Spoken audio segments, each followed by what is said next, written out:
A segunda andaina peñeira xa ten data fixada. O vindeiro 31 de maio a veciñanza botará a andar no marco dunha iniciativa que, máis alá do carácter deportivo, busca recadar fondos e dar visibilidade aos trastornos do espectro autista. A Praza de Galicia de Boiro será o punto de saída da segunda andaina solidaria peñeira o domingo 31 de maio ás 10 da mañá. A actividade, organizada pola Asociación de Peñas de Boiro coa colaboración do Concello, destinará toda a recadación á Asociación Barbantea. Este ano dedicamos a unha asociación local ou comarcal como ven sendo Barbantea. Barbantea é unha asociación dos trastornos do espectro autista do Barbanza. Este ano pensamos neles porque a verdade é que é unha asociación que lle fai falta, moita falta, como non, os cartos. O ano pasado tivemos moitísimos inscritos, o ano pasado conseguimos 812 inscritos, sendo a primeira edición da andaina, e este ano, pola nosa parte, intentaremos superala, sabendo que non é fácil. O noso objetivo deste ano son 1000 inscritos, non sei se o conseguiremos ou non, pero vamos a facer todo o que este nas nosas mans para logralo. Os participantes poderán escoller entre dous percorridos, un de 10 km e outro máis accesible de 5,5 km, pensado especialmente para familias con nenos pequenos ou persoas con carriños. O prezo da inscripción será de 7 euros e a organización destacou que a totalidade do recadado irá destinado á entidade social grazas á colaboración de empresas e colectivos que financian a actividade. Haberá dúas andainas, dous percorridos, un de 10 e outro de 5,5 km. O custo desta actividade terá un custo de 7 euros e doarase de forma íntegra á Barbantea. Isto é posible gracias a todos os colaboradores que sufragan os gastos que ten esta andaina, tanto Peñas Boiro AC como todos os colaboradores que saen no cartel. Durante os percorridos haberá puntos de habituallamento e ao remate da andaina a xornada contará con animación musical na Rúa Peonil.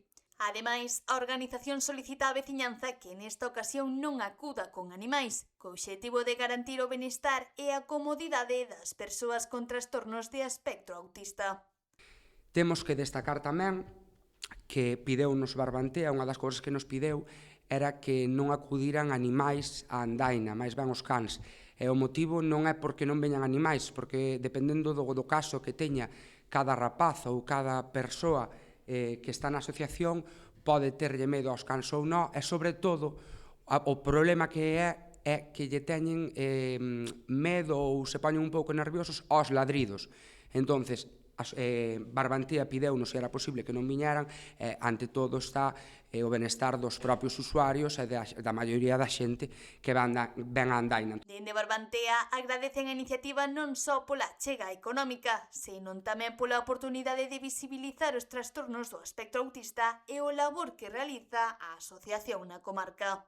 Barbantea sinte un gran agradecemento porque é unha ferramenta que nos abre moitas vías. Dá visibilidade á sociedade autista, que é importante. Somos uns grandes descoñecidos, ainda que pouquiño a pouquiño vamos subindo peldaños. Despois, abre a porta a que a xente coñeza que hai unha asociación de autismo no Barbanza a que pode acudir. A concelleira de Cultura, María Outeiral, animou a veciñanza a participar nun evento que combina deporte, cultura e solidariedade cun obxectivo social importante.